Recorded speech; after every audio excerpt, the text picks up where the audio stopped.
Hello, Instagram. I have hacked Metal-Arc Imageworks. I am Qui-Gon John. I am Metal-Arc Imageworks' husband. I am going to go in there and I am going to show you a little bit about what's going on here. So let's take a peek at what she does. Say hello, everybody. Hi, everybody. And this is a little bit of her studio here. We have some tomatoes and some other vegetables and stuff growing up. They're getting some of the last little bits of sunlight. We have a nice sunset going on here.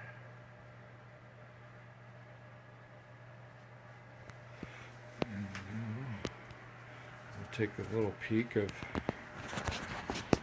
our next little Dragonling going on here. Well, we thought you guys might like to see a little of what goes on with the concept work.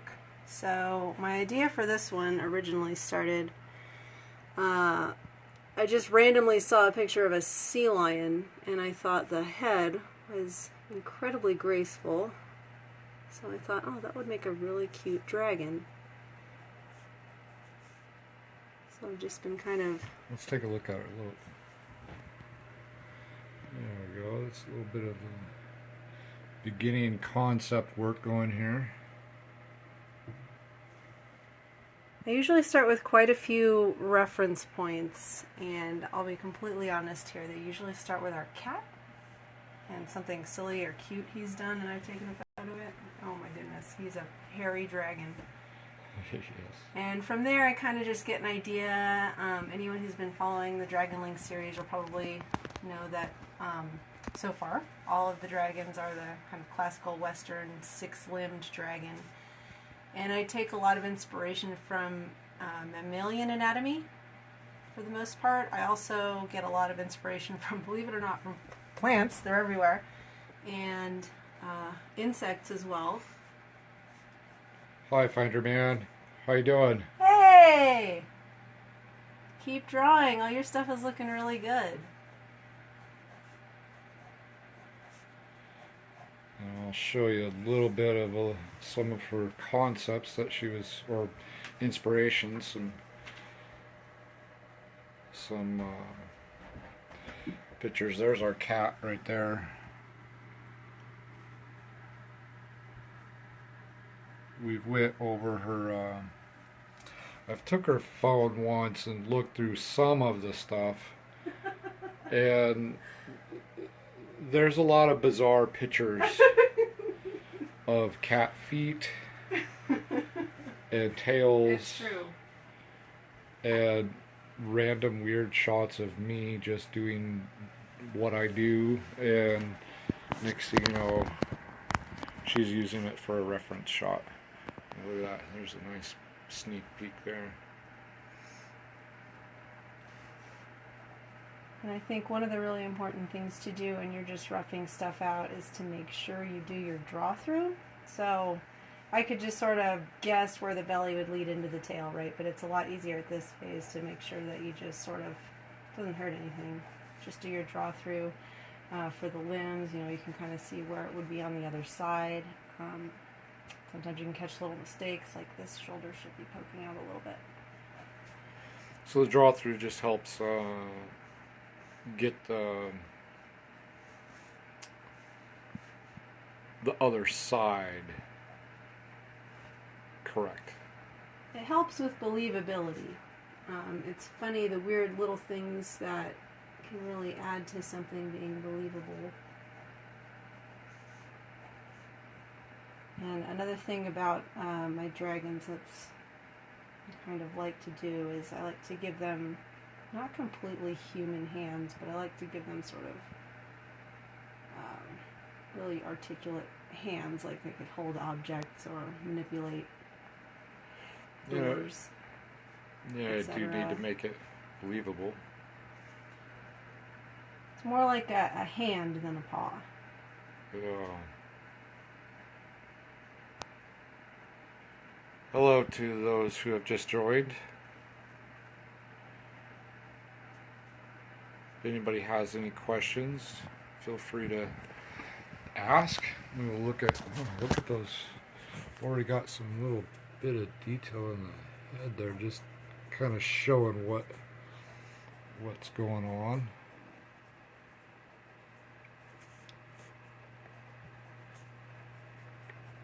I really like drawing feet, whether they're animal feet or people feet. I enjoy it even more than hands, and I do like drawing hands, but there's just something fun about drawing a good foot. And this is our first live video. We're trying this whole thing. It's been recommended to us several times, so we're gonna try to stop being squares and give it a whirl.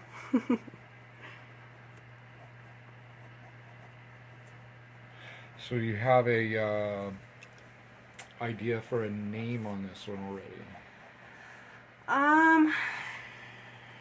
I was thinking possibly nephrite, but I don't know. I'm not really decided yet. Is this another one based off of a semi-precious stone or gem? The idea is going to be there. I'm actually doing this one a little bit backwards just because we wanted to do a video, so I kind of put the idea of the physiology together first. I usually take my inspiration from the gem first. So this one's a little bit reverse engineered, but we'll figure out something to do with it. But yes, it's going to be based on a semi-precious gemstone or mineral. And so I always harp on you about the background. Do you have any idea of what the background is going to be on this? I like the poses here. No, I actually don't on this one. And I've been really good about that lately. I've been doing my backgrounds a lot more than the actual subject matter that's in them. For the Drawtober this past year, I actually, on several of them, started the background idea first. I've been forcing myself to do that because when I was really young, I was super into animation and I wanted to be a lead animator and do characters, so I just never, back in the olden days when it was all done by hand and stuff, it was like, you had people that took care of the backgrounds for you, so it was in the back of my head, oh, I don't have to worry about that, so it's a bad habit, and I've been really good about working on it, and I think I'm getting better at it. The tail is actually based on, the first part of it's completely eluding me. It's some kind of wild ginger. It's really bizarre looking. Is it one from the reference shots on the computer? Oh, it kind of looks like a pineapple? I can't believe that this thing is real. This is a real plant. I would be pretty shocked and questioning my sanity if I ever ran across one of these in the real life. She says it's part of a like a ginger or something, but really interesting shapes. You can see how there's a lot of S's and it almost kind of has like scales on it, but it's not. It's just little cups that kind of looks, I don't know if you can quite see that. Oh, yeah. The computer decides to go to sleep mode. Ah, there we go. Yeah, really interesting. Yeah, the colors are really, really neat. How it's really darker reddish pink on the bottom, and then it goes to that yellow. I don't know how to say that word. They're legendary 21, Daryl 21, tripodophobia plant. Interesting. It's really cool, and if it's available on Etsy, I'm probably going to buy some seeds and grow it. All of these are, let's see, what do we have here? Let's see. Zinnia, soapwort, purple coneflower. Zinnia, soapwort, purple coneflower. We got some tomatoes in here. There's the tomatoes. I'm a little bit of a weirdo. I like any plant that has the word wort in it. Soap wort, St. John's wort, anything wort. I just find it fun. We got peas here and some clover. And I think there was some snapdragon somewhere, I thought. I don't know. But yeah, that'll be really cool to get that effect in there. You can see some of it there. With concept work, it's a suggestion more than anything. And then I can go back later when I'm ready to sort of flesh it out and put a little more time into it. I really do have to discipline myself, otherwise I'm going to start rendering stuff right off the bat.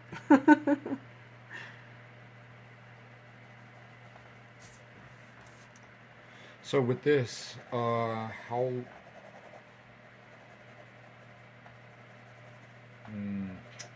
collecting thought on my question here.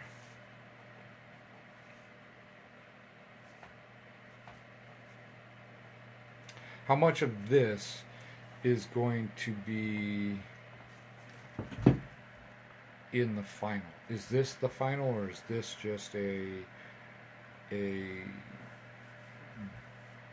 concept sketch here to later put into the final? The basic idea will all be there. I'm probably going to go back in and fine-tune the details, figure out where I want. Most of my dragons have protective scales on the flanks, so I might end up doing that. I don't know, I might try something different, but I'm probably just going to figure out whether I want to do, you can do these kind of scales, or sometimes I like to do the sort of snake belly style scales, especially on the feet, since they're articulated, and just sort of detail those kind of things out. I really like to put little itty bitty scales leading up into the horns, because I feel like it just makes it a little more organic. And that's a little bit more like what the natural process is of, like, looking at horns from sheep.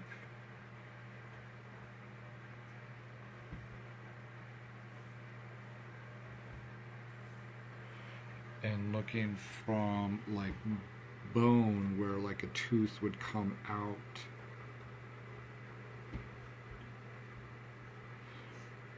So I see some randomness here. What's with the sea lions? What's with the sea lions? Yeah. I just wanted a basic idea of what their mouth does when they open it. I hadn't decided if I wanted the mouth open or not, but I wanted the kind of shape of the head from a few different angles, and then the skull. I like to look at skulls again. I'm weird. My phone history would probably disturb a lot of people. I've got skulls and all kinds of weird, creepy stuff on there, but it really does help just to get an idea of what's going on under the skin. Again, it just kind of adds some gravity and a little weight to everything if you have just at least a basic idea of what the skull is doing underneath, I've found. Finderman says it's curious investigation. It is, exactly, yes. Being curious is a very helpful thing when you're doing concept work. Legendaro 21 says, I've been seeing your art pieces on my feed. Very distinct style, especially the dragons and other mystical creatures. Oh, thank you. That makes me feel really good to hear that it's distinctive. That's what I'm trying to go for, something that stands out. But yeah, the concept here is just about done. If I go with those kind of fishy looking scales, I kind of like to put them on the shoulders and on the flanks, kind of the big fleshy parts of the limbs. Just because if they're going to be getting into trouble, they're going to be using their arms and legs to do it, so those should probably be armored. And that was from a lot of looking at real life lizards and crocodiles and stuff like that, correct? Mostly. You know what? I actually get a lot of my inspiration for the feet. I mean, from human hands, of course, but Emu feet and ostrich feet are a really good inspiration to see just how armored toes work. They're really bizarre. No, I was meaning the like on the flanks and stuff, Oh, yes. Yeah. and the shoulder,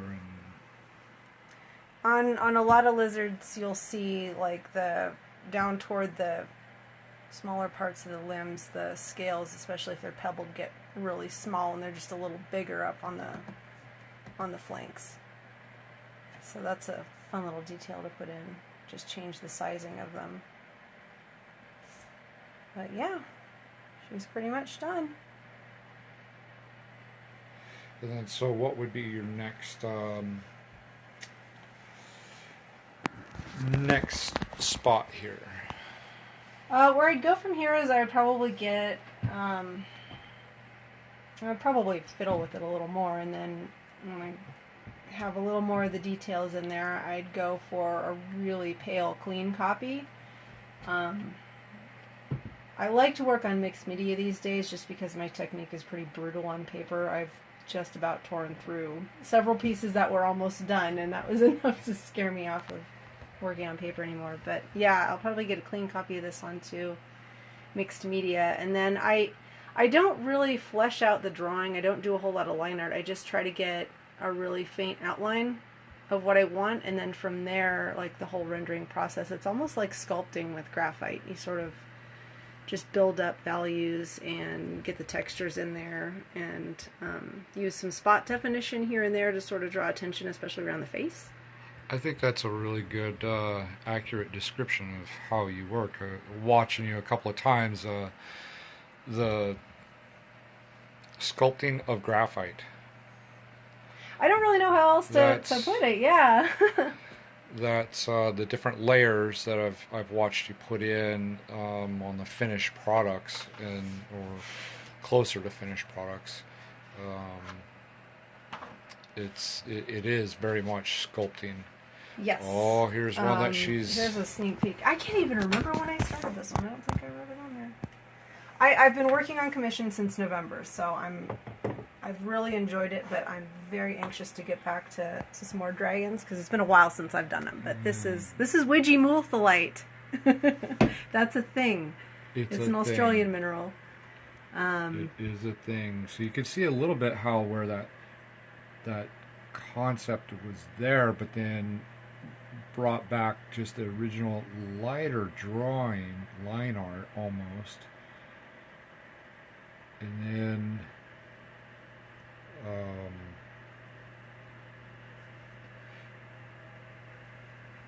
I take it since you're right-handed, that's why you work way up in the corner and kind of bring yourself back down.